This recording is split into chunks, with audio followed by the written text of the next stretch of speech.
And hey, hey, hey, what's going on, world? You already know what it is. It is time for another edition of the New Blurred Order right here from Blurred Church on a Saturday. You know what it do.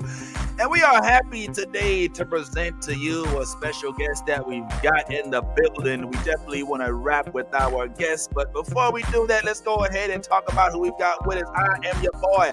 Obviously, it's me, the real Vince Taylor. Shout out to you for being out there and watching. And we are joined by none other than Yaz in the building. What's going on, Yaz? We've got Steph Word Nerd in the building. What's poppin', Steph? We've even got Mr. Bad Ty in the building. What's up, Ty? And Tippy Starchild is in the house. What's going on, Tippy the Starchild? Not me, Frozen. What the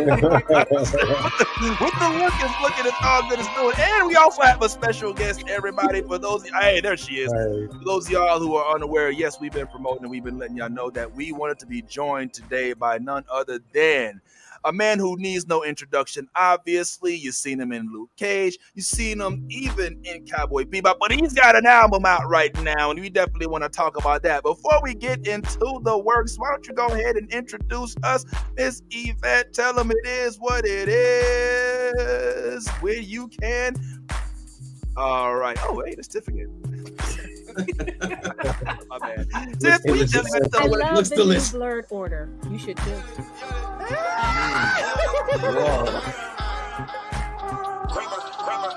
Let me get all this 10P Wayne. All the niggas rapping about the same old thing. I've been coming through with the same old gang. Ain't shit changed except mine got a name. Got it out the mud, but we got no stains. Cold ass nigga with a gold ass chain. The girl call me daddy, not my government name. Money on my mind, got them bands on my brain. Let me tell y'all about a nigga I know. That nigga stay clean, so he always got hoes. Light skinny bitches like. Alrighty, guys, as I said before, we appreciate you pulling up because we are joined today by none other than a superstar, especially in the nerd realm. We respect and love this man for some of the roles that you've seen him in the past.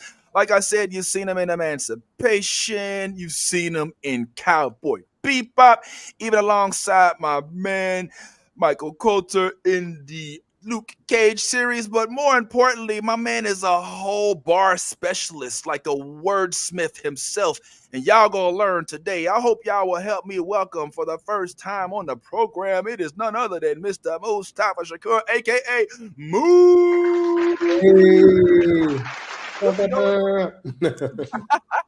What's going on, man? It's good to see you. How's everything going in your neck of the woods? How's your day going so far, fam? Oh, my day has been amazing. Got up real early, went for a bike ride downtown, and I fell into a race. It was like it was a whole thing. I was like, what?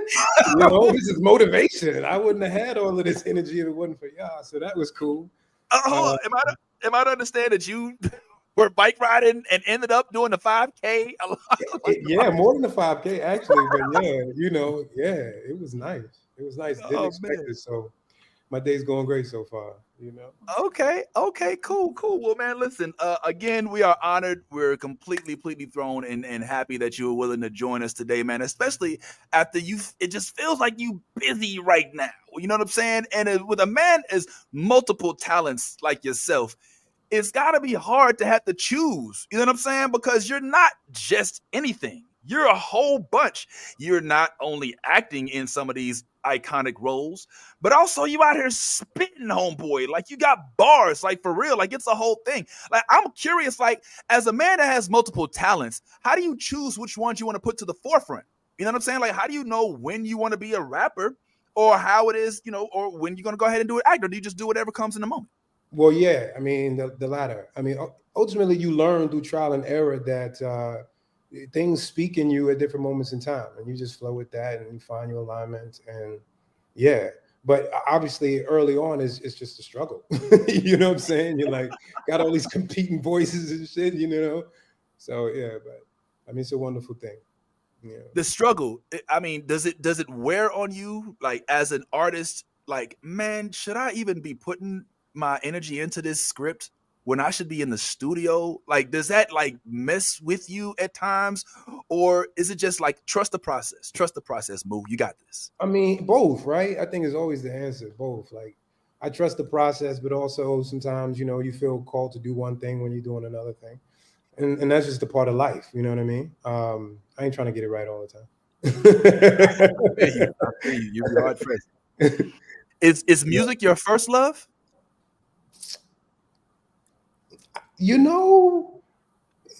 I can't say no. It wasn't. It wasn't. No, I got inspired in a really weird way. It wasn't even like direct. I sort of just fell into it by somebody else. I was 12 years old. Quick story in North Carolina, a white dude by the name of Matthew Pruden, like he turned me on. Everybody's like, "You from New York? You from New York?" After they, asked me to talk so they could hear my accent, they was like, "You need to talk to Matthew Pruden," and they linked us, and I walked over. This guy had like the Coke bottle glasses, but he had bars. He had notebooks of rhymes, and we just became friends, and joined a little. I mean, we made a little clique that lasted for like all of 4 months because I was only down there for a year. And but from that moment on, I kept rhyming. I got back to the city, and it was just on and popping.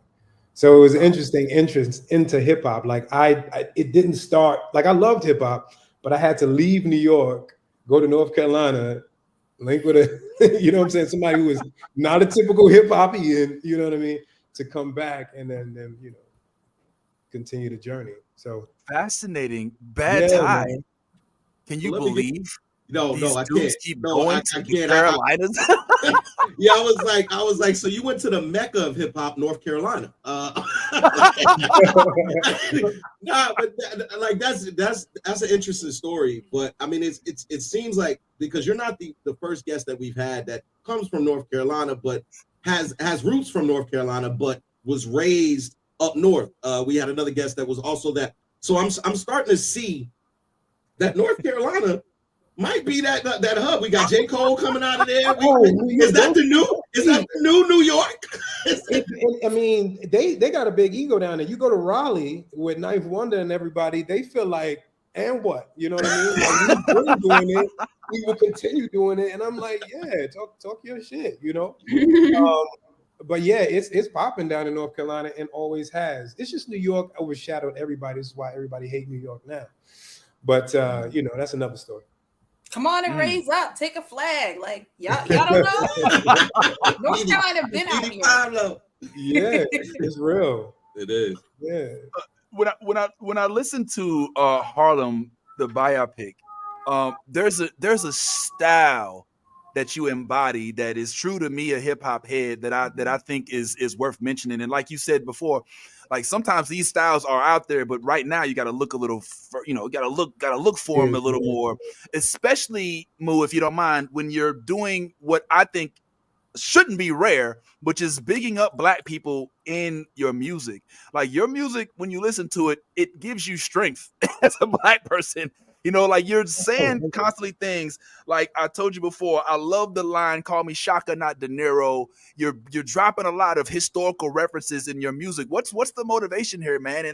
And like what is it that you would attribute to making that something that should be in your music? And do you think that more of the youngins should do more of this? I mean, you asked 3 questions in there. So like the first question is.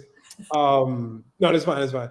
Well, I feel like a large part of just my growth as an artist or as a human being, more importantly, is reclaiming that which made me and taking off all of the stickers and the banners that have been applied to me. You know what I mean? So like renaming myself.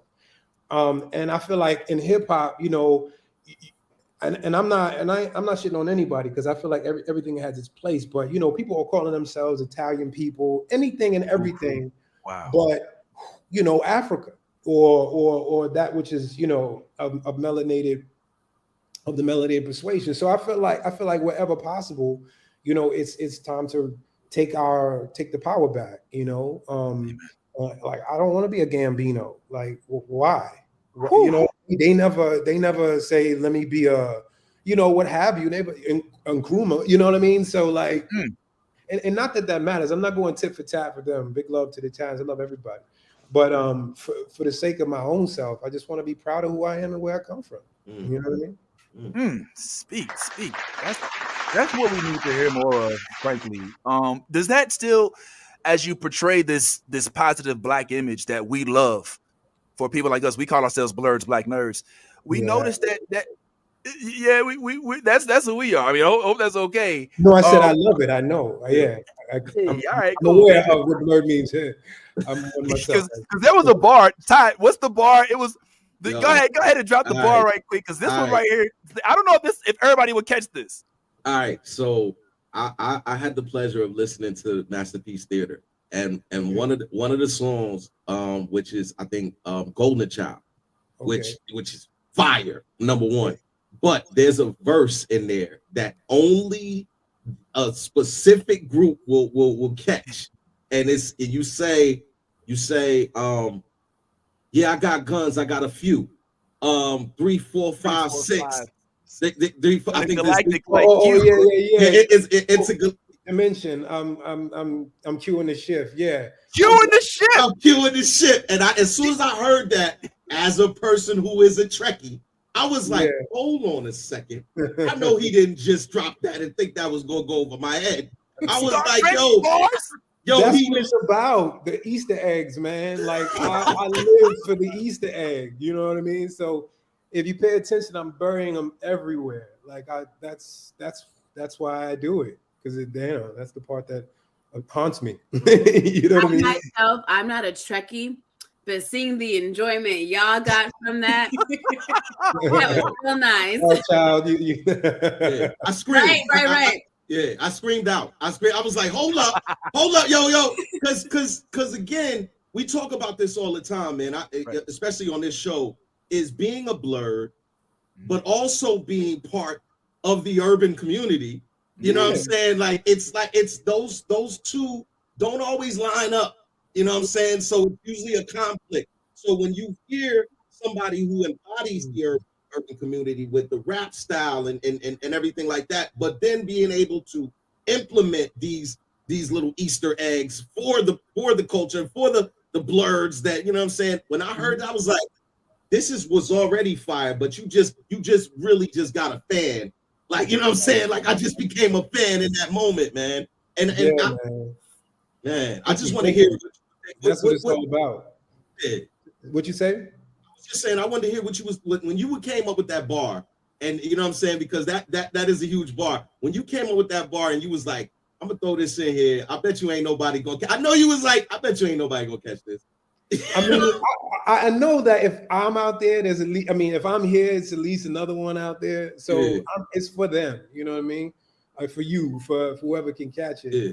But like, I mean, the thought behind it was like, everybody's always talking about how dangerous they are. You know what I mean? And I was like, how do you talk about being dangerous without being like as literal and overt and like kind of crude, quite honestly? So I was like, how do I'll fuck you up interdimensionally. You know what I'm saying? Like, you know what I mean? Like you can't mess with my quantum skills, like, hey, man. That's what I'm talking about. What's up, Steph? I have so many things I'd like to ask. I'm going to keep it to 2 questions for the sake of time. But first off, just I was familiar with your work as an actor. Vince put me onto your music. Very, very much my vibe. I love Rap Genius. I'm super into the Easter eggs like you were talking about. So when I hear something new that I love, the first thing I want to do is go online and figure out like, ooh, what does this mean? What are the theories? So to have you here that I can directly ask you is very exciting. One of the first lines that really stood out to me hugely was on His Eyes. You said, they say tell the truth or the people can't feel you. And that lines up so much with our philosophy here, because Vince says in every single episode, be your authentic self. If you're not being your true self, you're being fake. So I'm really interested in hearing, as a Black man who's clearly very much for the culture, from Harlem, also a graduate of the New School, a vegan, a performer, how have you found it rewarding and or challenging to be your authentic self in this industry? Wow. That's a big one. Wow. People say it's a great question. People say, like, where'd you go to school for acting? And I was like, well, life.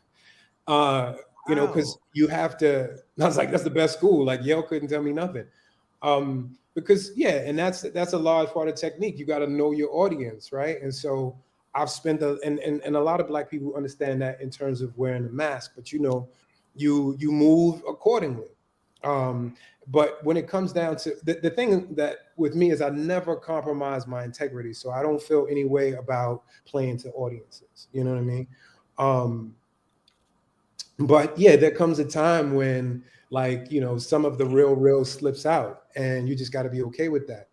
I feel like a part of my own like journey has been to lead with that and let people be more uncomfortable in some spaces. It's a time for that now. Like you can't do that the entire time. Like, so anybody out there, you can't just come in the door with your guns out. You got to come in the door, see what's there, survey the scene, go back, draw up your blueprints, and then, strategically come with your guns out. But, figuratively saying that, just showing up like in spaces where they would normally be not so keen to see me the way that I truly am. And I've been doing that, here and there. But it is a struggle. It's not something that comes supernaturally, it does come supernaturally, but that's enough. Hey, I was about to say. But so I'm gaining more comfort in that regard, because there's a lot of levels to me, as you talked about that conflict between being in a urban environment and being like, about it, a thinker, and sort of navigating that. So, to be continued. I love it. Actually, to continue to follow up on that, just in line with you being such a multifaceted individual, another one of the lines that really, really stood out and stuck with me was, I needed a nurse, but got a notebook.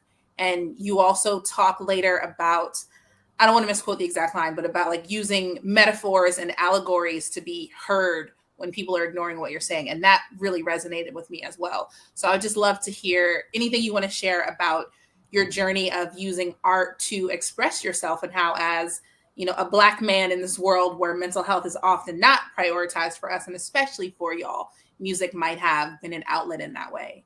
Yeah, it always has been. Like, it started with poetry without beats, it was a way that, and it happened. I can't even tell you like there was some specific moment. I really can't, recall at this moment in time, but I knew that every time something major would come up emotionally, like I could write it down, or I could write something, and I could feel that catharsis happen through it. And so it just became the way to deal with things.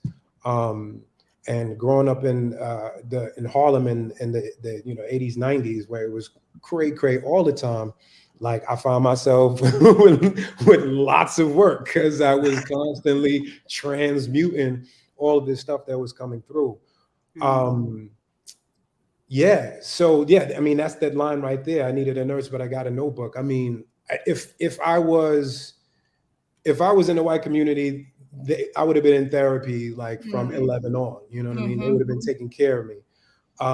But there's just it's like somebody was even talking about this the other day. Like, you get 14 years old as a Black male, and if you sprout up too high, or even if you don't, like, you're a man now. Yeah. You know what I mean? So now we're threatened by you. We don't want to help you. Like, this is all this stuff that ultimately does affect your mental health. So like, my only outlet was art. Wow. To really say the things that were going on in me. And I felt like even in that, I found myself being real cryptic. You know what I mean? Like, when I read back over things, because I was figuring it out, But I'm grateful, because I did figure out quite a bit of things through that process. It's so powerful to listen to a powerful, well-renowned Black man speak about the necessities of mental health and what it is that you do therapeutically to keep yourself, from having to deal with the ills of the world, especially in this country, if I could keep it real. I feel like you also specifically are able to channel that into your acting. Like, some of the roles that I know you for are strong Black men roles. You know what I'm saying? Like, and it speaks to who you are. Do you do you keep that into consideration when auditioning for roles or when being considered for roles? Like, listen, I need to be portrayed, or we need to portray black men as such. Otherwise, I'm not interested. Or is there nothing that you're More and more. That's again like you can't just go through the front door with the gun out at first. You know what I mean? Like you won't make it very far. They won't be asking you any questions about what you want. Your preference will matter. But as I continue down the in the journey and gaining more I don't know, pull power exactly, or et cetera. Yeah, that's totally it. It's like if we're not creating images that spark a feeling of empowerment in people, or just catalyst for them to think, I don't like, what am I doing? What am I doing? Right. So that's super important for me. I feel like there's been a certain level of serendipity in terms of the roles that I've gotten, and I feel like, and many other actors will talk about this, like some roles reflect you in a way that you don't know, and you learn about yourself through that. But a lot of them are reflections of character that you already kind of are in touch with. And so like, I feel like the stronger you are in touch with those things, the more you'll see that reflected in your career. And I feel like that is what you are talking about, in a lot of regards. It's trippy, actually, when you get to it. But it works out.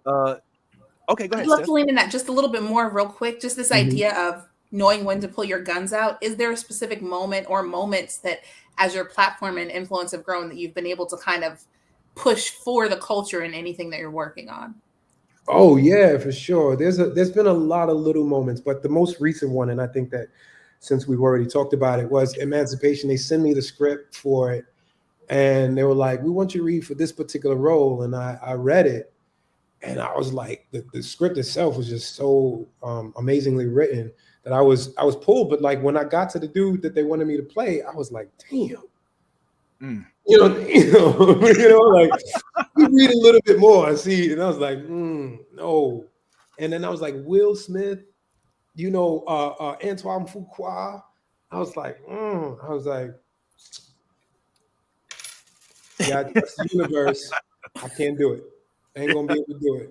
And so I told my reps that, and they told the casting director, and blew my mind. They were like, so which role could you see yourself playing? Wow. Nice. Wow. I was like, okay, jump in and that will appear. Other than Peter. Oh, okay. He's one of us. Other than Peter, there's this other character, Caillou, but I already researched him, and he's supposed to be like biracial and all this stuff, right? So I was like, I don't know if that fits into your narrative, but 2 emails later, and it was like, no, put yourself, you can do Caillou.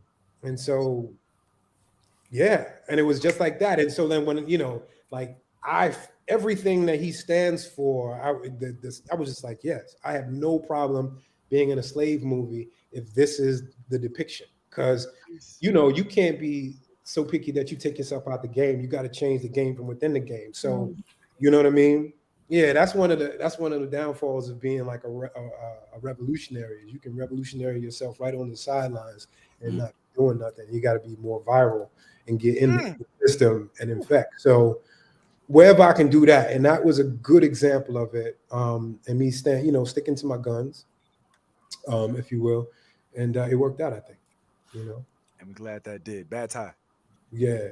Look, man, Mustafa, I'm about to get a little personal. I'm not. I hope this doesn't get too personal. But I know in the 70s and the 80s it was tough in Harlem. Growing up, that was an era when it was the get money era. It was a lot of drugs. There was a lot of stuff going on.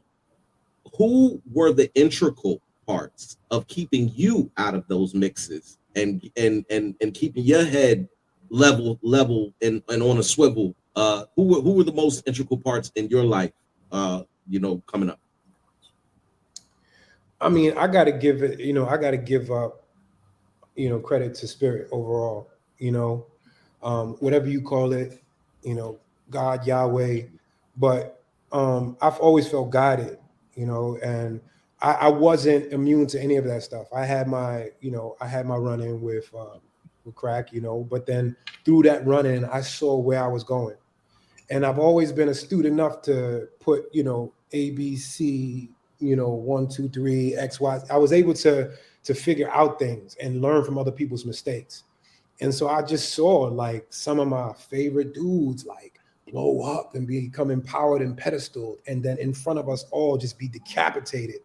And I was like, yeah, I see that 2 or 3 times and like, I'm good. You know what I mean? So, and then there was moments where I tried to touch things because, desperation will lead you there. And I was not immune to that.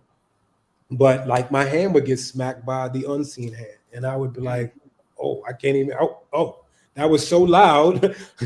I can't ignore these prompts and these cues. So it was a lot of that, and being a blurred myself, like I was in school, the teachers they noticed me. And for whatever reason, I always had like 1 teacher or 2 teachers that would be like, tell them about that program or something. So I was like, they were inviting me to these Upward Bound programs and these like summer camps. And like after a while, I saw it like, okay, this is a long journey. Like I can't get fast money, but they feed me. There's a lot of pretty girls around. You know what I'm saying? Like it's a good environment. Like so I would do my school thing real hard, but then, I come back to the block, get a little dirt on me, but there was always something that was calling for me, you know what I mean? And I try to bring my, my boys and friends in, and, they wouldn't. And I seen how that affected them. And that just was more inspiration. I was like, I'm no different than y'all. So if that's happening to you, it's going to happen to me. And, it was just various little things. But I really think between, God's guidance, however you want to, put it, my own discernment, and like teachers along the way helping me out, I just sort of like stayed away. And there was obviously moments where, it could have gone way, way, way worse, but it did. It did. I'm glad you did. Real quick, let me get this time. So as a blurred yourself, I mean, it's gotta be like mind melting when you get to work in a project that you saw in a comic book, you know what I'm saying, and stuff like that, or when you get to work in an anime. I'm wondering, like, when you did get to seal this role as Jet, which is would be one of my favorite animes. I'm just gonna keep it 100%. Did it throw you off, or were you already expecting the bullshit backlash from playing Jet, and the folks, because you know how it is. We know how it is in the United States. Like folks is always, the race swap, blah, blah, blah. Did you weather it well? Was it a surprise? Was it not even that big of a deal? No, I mean, fortunately, unfortunately for me, like I got so much love for Jet. Yes, like, they were every article was like, this shit is a dumpster fire except for Jet Black. Like it kept happening. So like while I was like, oh man, our baby is going down in flames, like, they weren't saying bad, stuff about me. So, that was kind of helpful. But yeah, like, and I think, I liked it, and I love the anime, the original, Yes. I mean, obviously there were some things that could have been tightened up, but I feel like that was what the second season was for. So I was like, y'all crazy. That's what I thought.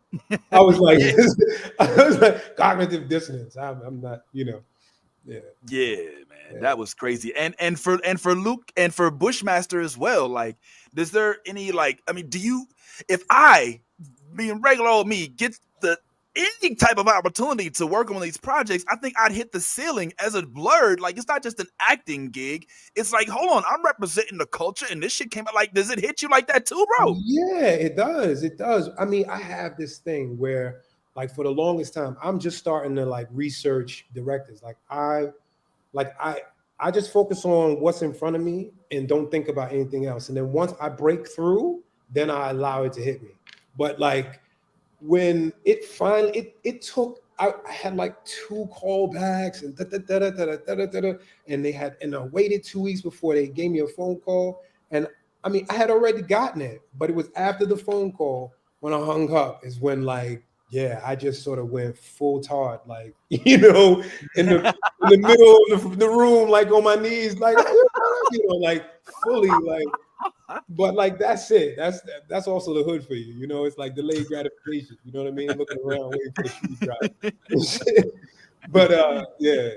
I mean, it's yeah. It goes without saying. It's just been a major, high for me. Being able to play characters like that because it's like it's in the lexicon. It's forever that now. And so that's cool. Yeah. Canon. And I mean, I would make a snarky comment about you being from Harlem, but beating up Harlem's superhero. But we'll leave Irony, that right? one for speculation. That's Go because I ahead, didn't get that role. That's why. I should have been Luke Cage. I was kidding. All right, Todd. Just a little bit more. This is my last question. Mustafa, a lot of people may not know this, but you auditioned for the roles of Black Lightning and also Word Nerd Steph's favorite character, M'Baku.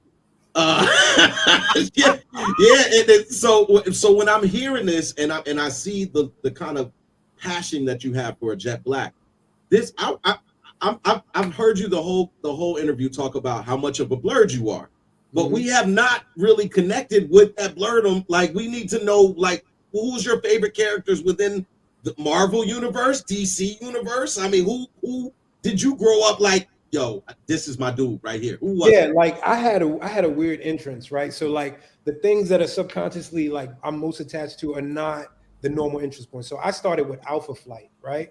And okay, like, that was I know, right? And I was like, the twins were my favorite. They were like not like I was like, it was so I had a weird interest. And then from Alpha Flight, Spider-Man obviously came into the mix, and then like because I was doing this by stealing my brother's comic books, and then he had like Marvel Universe. Marvel Universe was my I mean, you know what I mean? Like just going through, I think I studied everybody's strength and their powers and their speeds, and like it got pretty deep. But yeah, so the things that when I think about like my love and my first beginnings, like my my comfort blanket, it's Alpha Flight. You know what I mean? I know. Every time I tell people that, they're like, "What?" Yeah. That is a fascinating one. Yeah. It's certainly appreciated. We don't have all day, unfortunately, this particular time. But we're hoping you'll come back. Yes, is it quick? Yes, because my man got money. He's got a time crunch. Quickly. Moo, I just want to know, we got 10 minutes if you know, like. Oh, okay. Moo, I just want to know, since you were stealing your brother's Marvel comic books, who is your favorite, and who did you inspire? Like what power did you want? You know what I'm saying? Because every kid I'm just gonna let you know mine's flying. I want Storm's power. I want the weather. I'm Mother Nature, totally, like 100%. Yeah, I'm the mashup guy, man. Like I wanted all like flying, obviously, but I love like Rogue's power. I love the idea of like tasting different things. You know what I mean? You know what I mean? Like there is. I'm like a hodgepodge for sure. I can relate to the Hulk. Totally. Hey. Yeah. I was like, mild mannered, but like, who's gonna be in the party talking about, hey, buddy, touching the shoulders and stuff, like, just like, yo, watch this. So, go ahead, Steph. Oh, I was just clipping. That's all. No. Oh, okay. Yeah, well, that's crazy, man. I mean, so when you get to like you jump up and down, you get on set. Now it's happening. Now you're seeing other superheroes like you on set as well, and I can just assume that. I mean, I saw there's a picture of you and Michael, kind of batting around. I mean, y'all still keep in touch. I mean, everything's still good. Like the funny thing is, man, we actually, because you be cool with people during projects, and then you still cool, but it tapers off. But nah, me and Mike, it's like we talk every day, damn near. Through memes and shit. It's like, we got a meme relationship. Yes. You know what I'm saying? And it's every day because social media is every day. So just about but Mike's cool. That's dope, man. I am curious about this. So you did on the Luke Cage set. There's so much stuff that goes on, and I don't want to dwell too much on just this Cage. But unfortunately, such a monumental show with such huge acts, one of which is no longer with us. I don't know if you had an opportunity to work with my man, but did you have any experience here? Was anything that we don't know? With Uh, him? yeah. Oh my God! I see my screen is It's missing. Kathy, Reggie Kathy. Yeah, but yeah, Kathy, Yes, he's left us. I mean, is there anything that happened that I feel like his like that we should know, because he seemed like a quiet man, but he did such big things, and you were on set too, right? Yeah, man. I got a cool story with him, but like, yeah, he was a powerhouse. One of Hmm. those like Gene Hackman kind of actors, like been in everything, destroying it, but like, not the level of Denzel fame. Um, but funny enough, it was him passing that I realized that I had gone to high school. I went down to North Carolina for 10th grade, and I went to high school with his I believe it's his granddaughter. Um, Oh, yeah, and had a crush on her, and I was chasing her around. I was like, "Remain is yo, oh shit," I had to hit her up, like, how you know Reggie was funny enough. Funny.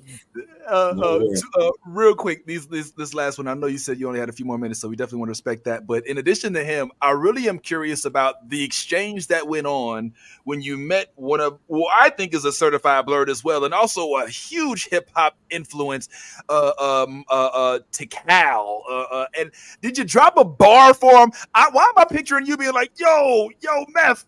Remember, and then just giving him one of his verses like PLO style, would have No, put that out. I have this weird thing where I never tell rappers that I rap. Mm.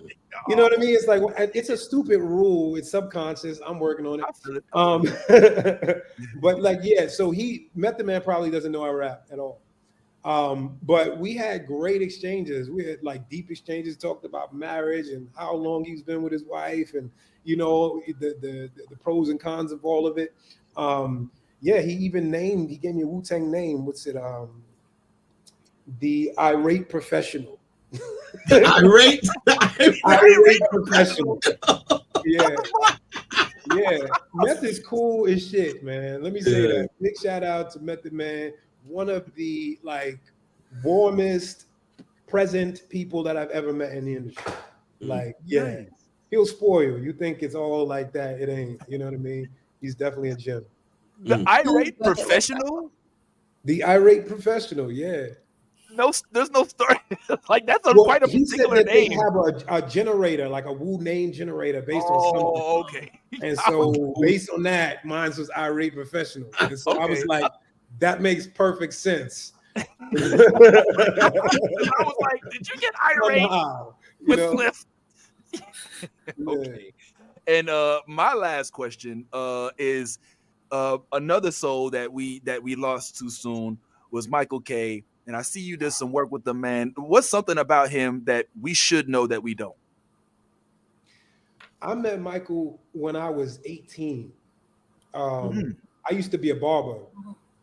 Well, you're once a barber, always a barber. But I made my dough make it. It was as a barber. And I worked at Gerard DeRay's salon, which had, in hindsight, was like the mixture of like barbershop and fame together. And like literally I met so many industry people that would come through there. But anyway, Mike, I met there, and he used to come down on like Fridays, and like after it was time to clean up, we'd all jump in the car and go clubbing, you know what I'm saying, dancing. And he used to dance with like all the, like, I believe it was like Madonna and Janet Jackson and all that stuff. So like, I met him as a dancer. But then he turned out to do this play called Endangered Species, which was like it was the Hamilton of Harlem at the time, that level of importance. And I went to see him, do this role. And I remember I wasn't acting yet. And I remember thinking, I need to go ahead and do this. It was because of Michael K. I was watching him and Gano Grills, which he doesn't act as much now. But he's also part of the Wu-Tang. He does all that artwork and stuff. But I went to see them do the play, and I was like, I need to do this. And I wound up doing that play 2 years later, funny enough, in the lead role. It was from that moment. But yeah, man, working with him again, he's just, I mean, his journey was insane. Like from when I met him to what he became, and it like we was like struggling in the struggling hard. Like everybody was scraping for what their scraps, and he just burst through. Nobody saw it coming. Nobody saw it coming. Not in that regard, but yeah, Mike, I love him, man. He did his thing. You can't be sad for when it's time to go, but like, yeah, he made his mark, and I'm proud of him. Yeah. Steph, please. A final support and admin question. I found and enjoyed your music on Apple Music, but it didn't look like it had all of the album. I would love to hear the rest of it. So where can we find your music? Where would you prefer that we buy your music? What's the spot that's going to give you the best feedback and royalties? And how else can we in our community support your work? Well, tell somebody. I'll go from the end to the end. Like tell people, if you love it and you feel like somebody would dig something too, just spread the word that way. The album actually drops on August 28th. So that's why all of the songs are not there. You can, and all these links are on IG, so you can go to Bandcamp and buy it for like $7, and that's best for me. But it streams on every other platform that there is available. After the 28th, everything will be available there.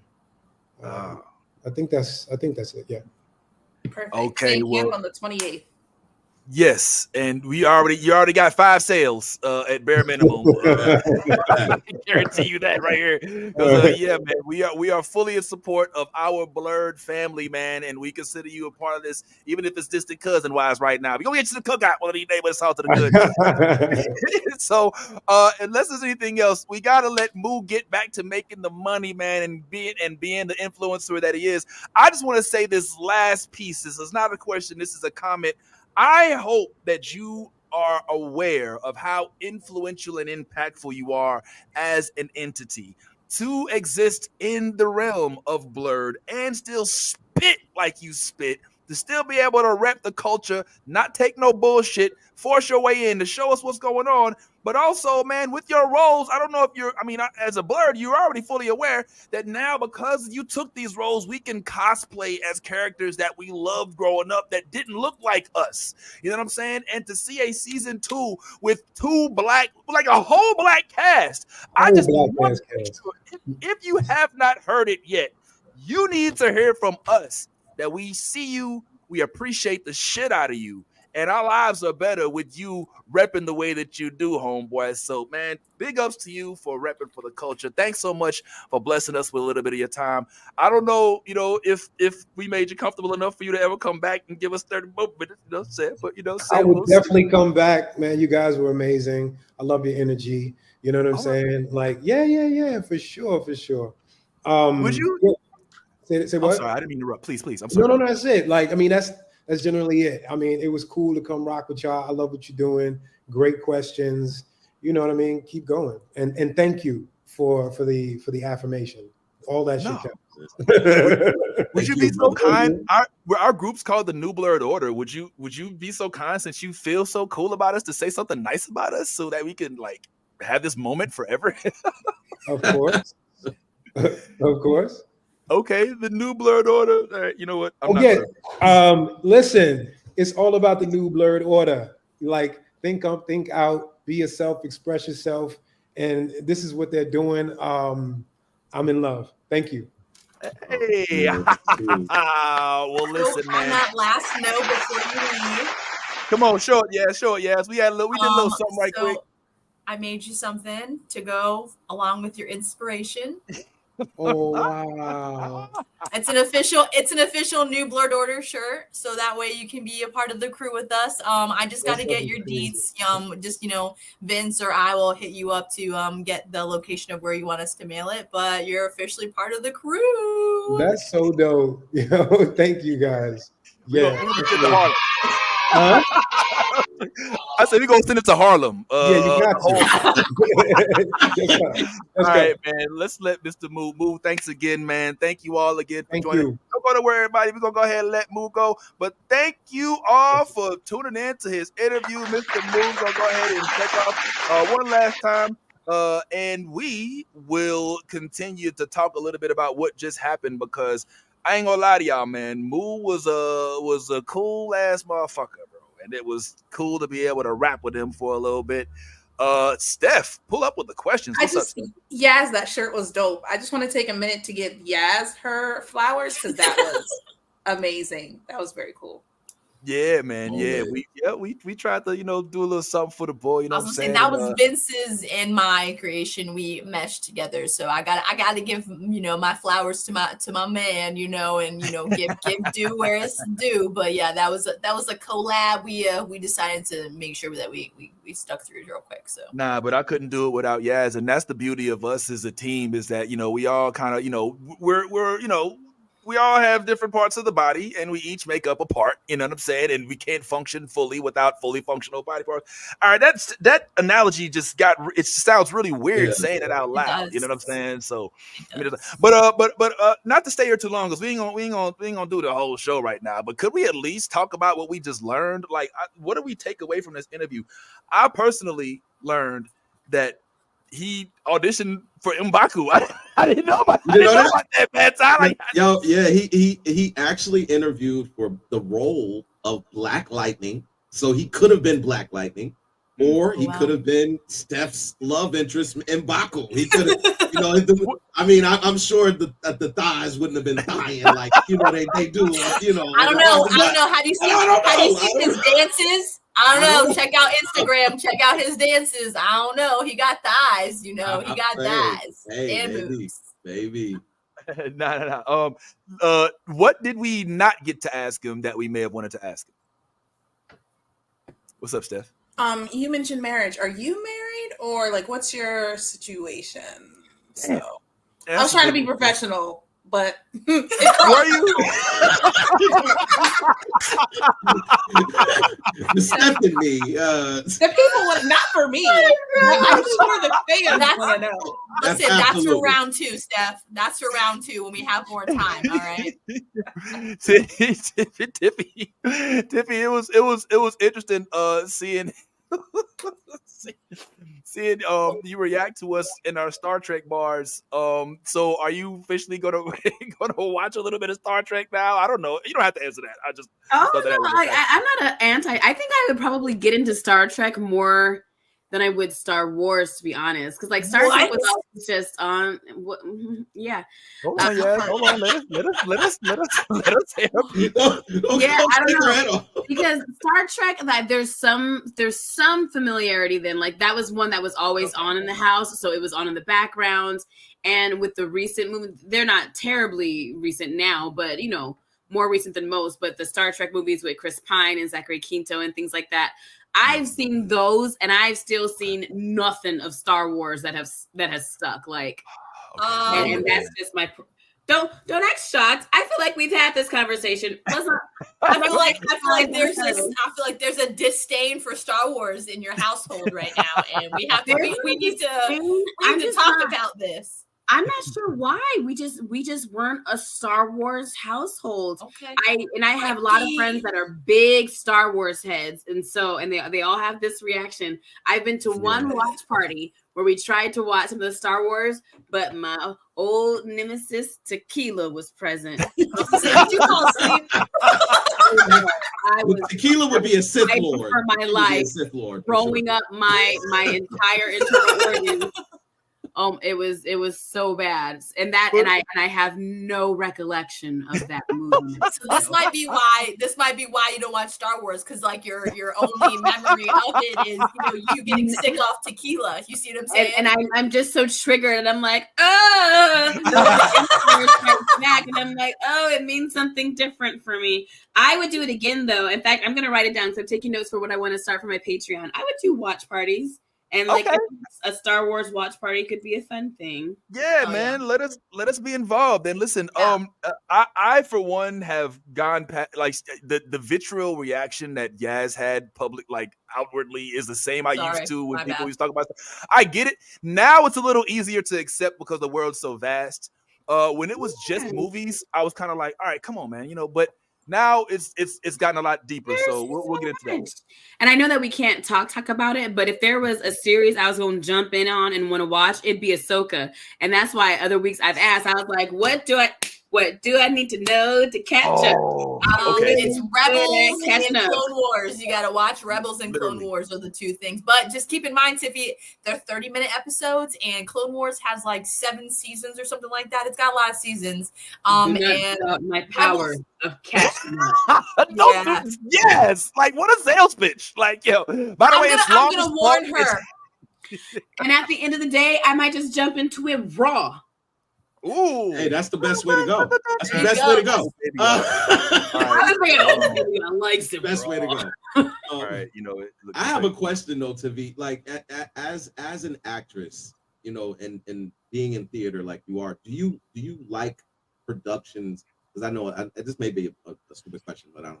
But do you like productions that have that like portray the theater side of it, like that give you like the musicals, the like Like Hamlet and those shit like type of- that, like that. Yeah, Are you asking what type of theater I prefer, like musical theater versus like straight plays? I think he's asking like if you like musicals in theater, Yeah. like in a movie theater. yeah, like basically. I guess it'd be Watching a better movie for this. in There's a a musical. series. There's a series. I won't say the name of the series, but the series does have these moments where it becomes theater production. It becomes more of a theater production. So everybody, even though it is an actual series or television series or whatever, the production goes from television series to actual theater production. And I'm curious, are you interested Well done, in those type Ty. of things? Well done. Yeah, Well done, friend.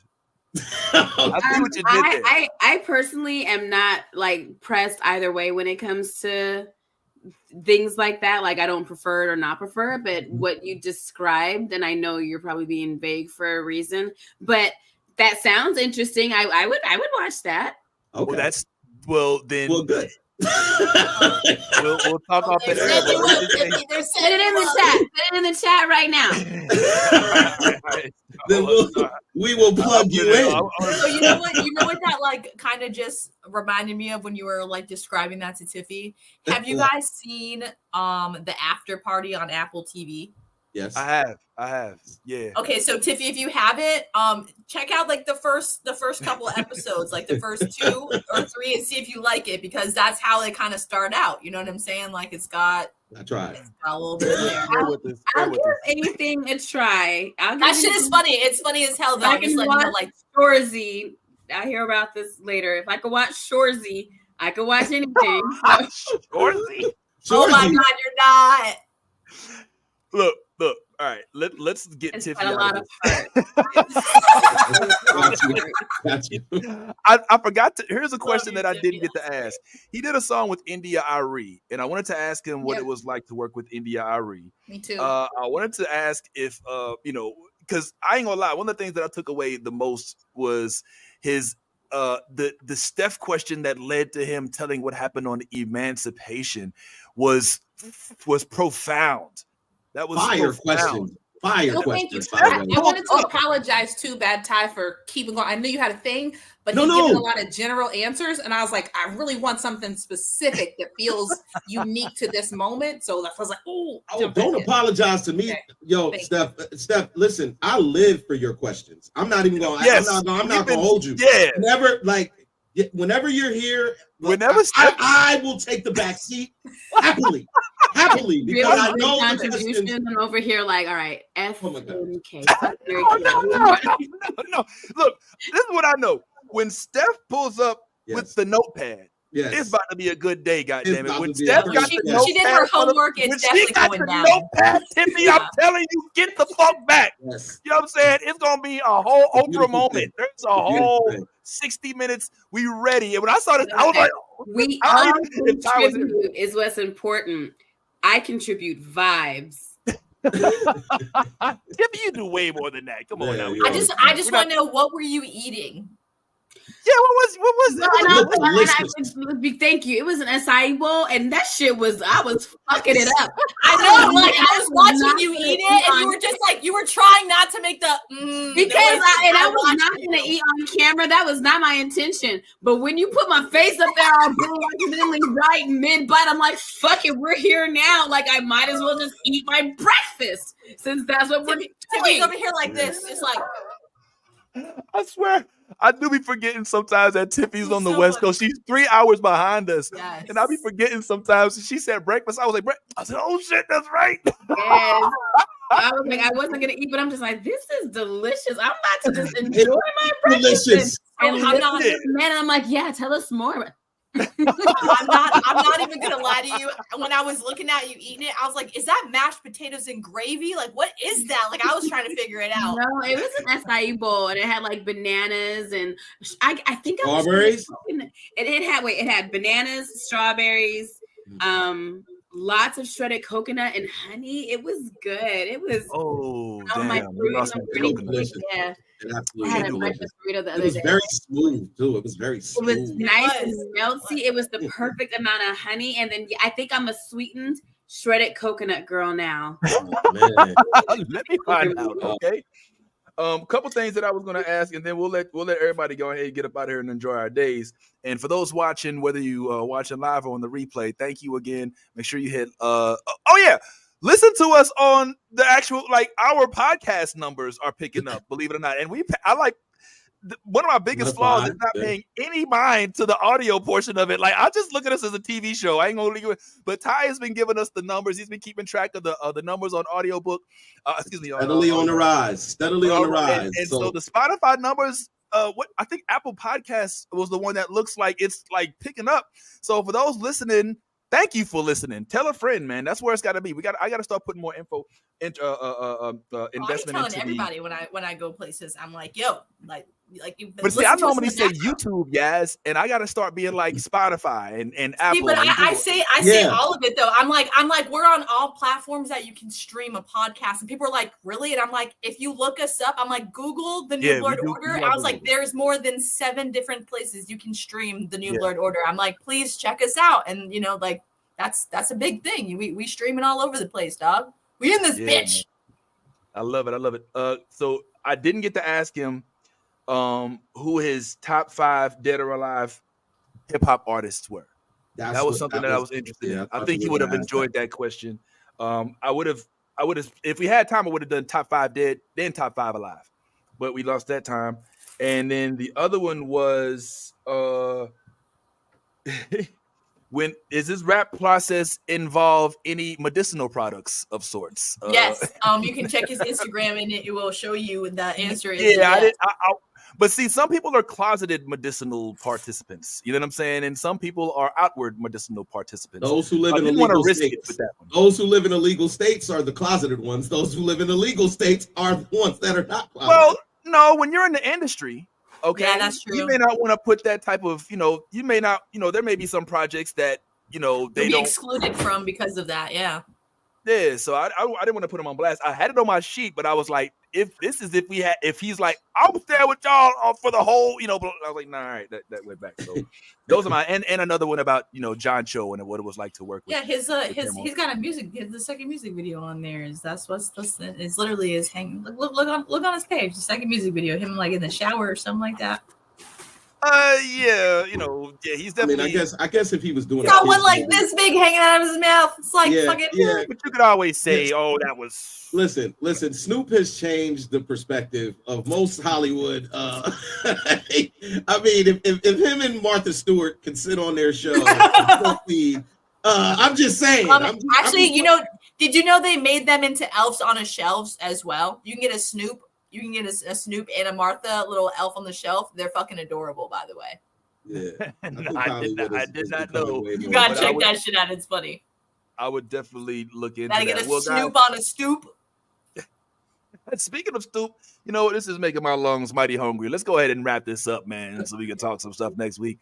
From those of y'all at home, from you and your phones, from you and your cars, whatever, thank y'all so much for tuning in. Make sure y'all go hit the like, hit the subscribe, hit the follow button, YouTube, Instagrams, and the Facebooks, and everything else, Twitch, Twitter, or is it Twitter? What is it, X now? I heard it's like an X Twitter. now. I only acknowledge Twitter. It's still Twitter, isn't it? Yeah, sure. Yep, it's mama called on Twitter, so I'm gonna call on Twitter. Goddamn, that's what the fuck it is. And be your authentic self, as we always say. On behalf of myself, Steph, Tiffy, Yaz, Bad Ty, as well as Nolly, Omar. I'm sorry, Drake. Oh, my bad, Yeah. Bad No. Drake. You the sexy Drake. Let's get this right. As well as Bad Tyrone and all others who have definitely grazed us. We just want to say thank you for pulling up and be your authentic self. If you ain't being yourself, you're being fake. And since today was a little shorter, why don't you use the rest of your time to check out some of our other YouTube videos? Just youtube.com/The New Blurred Order. Go ahead, write a comment, and we will respond maybe if it's good enough. And like I said, be yourself. You're not being fake. And if you're a geek, go ahead. If you're a geek like Boo, then let that geek flag fly. And since this is the end of the show, I'm gonna go ahead and let y'all go out on one of the Black Soup on Mustafa, aka Moo, aka Effortless song from his album. Here it is. I'm a black superhero. I'm a black superhero. I'm a black superhero. I'm a black superhero. It's that iceberg slim, Nikki Giovanni, Shaft in the black Cadillac right behind me. Nat Turner with a burner fine from the pews. Harriet in the chariot, never miss a cue. Running fools out the room, make them lose their shoes. Mississippi Delta putting tussin' on our blues. Too cool for school, we do for true. We knew the news before dude could move. I caught him in his chest like cuckoo could chew. Lottie-dottie, this body laid out his crew. Mommy's kamikaze, blades out the womb. Harikari, not sorry, made out of doom. I side with the homie, call me if opportune. Pray like Islamis, embalm me in the tomb. It ain't hard to find me, my mind be in bloom. Assign me the boom, my kind be a loom. I'm not a murderer, but call me Shaka, not the Nimrod.